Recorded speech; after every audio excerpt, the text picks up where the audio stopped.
कांग्रेस जब से विपक्ष का हिस्सा बनी है तभी से ईवीएम को लेकर नाराज रहती है और बैलेट सिस्टम वापस आना चाहिए ऐसी बेतुकी मांगे करती आई है।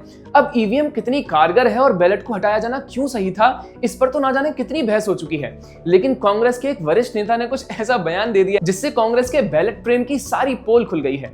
तो कांग्रेस के वरिष्ठ नेता और कर्नाटक के होम मिनिस्टर डॉक्टर जी परमेश्वर ने यह कहा कि पहले के समय में जब बैलेट पेपर का इस्तेमाल होता था तब चुनावी धोखाधड़ी, खासकर बूथ कैप्चरिंग एक आम प्रथा थी।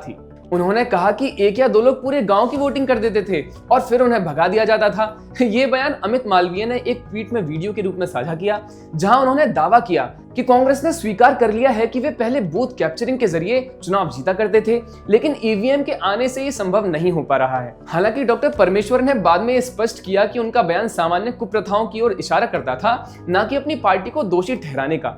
लेकिन इस बयान ने फिर से कांग्रेस की ईवीएम विरोधी रुख को उजागर कर दिया है, जो विपक्ष में आने के बाद से ही जारी है। मल्लिकार्जुन खड़गे जैसे अन्य नेताओं ने भी हाल ही में चुनाव में ईवीएम की विश्वसनीयता पर सवाल उठाए थे। खासकर महाराष्ट्र और हरियाणा के नतीजों के बाद खड़गे ने दावा किया था कि ईवीएम में धोखाधड़ी हुई और बैलेट पेपर की वापसी की मांग की थी। ये रुख नया नहीं है। कांग्रेस ने 2019 के लोकसभा चुनाव से पहले भी बैलेट पेपर की वापसी की मांग की थी, दावा करते हुए कि इससे चुनावी प्रक्रिया की अखंडता बरकरार रहेगी। लेकिन दोस्तों, ऐतिहासिक संदर्भ में बूथ कैप्चरिंग 1950 और 1960 के दशक में आम थी और ईवीएम की शुरुआत 2004 में हुई थी, जिससे इस प्रथा को काफी हद तक समाप्त कर दिया गया था। कीर्ति आजाद, जो पहले बीजेपी में थे और अब बाद में कांग्रेस में शामिल हुए, उन्होंने ये भी स्वीकार किया कि बैलेट सिस्टम में बूथ कैप्चरिंग संभव थी और ये उनके और उनके पिता के लिए भी हुआ था।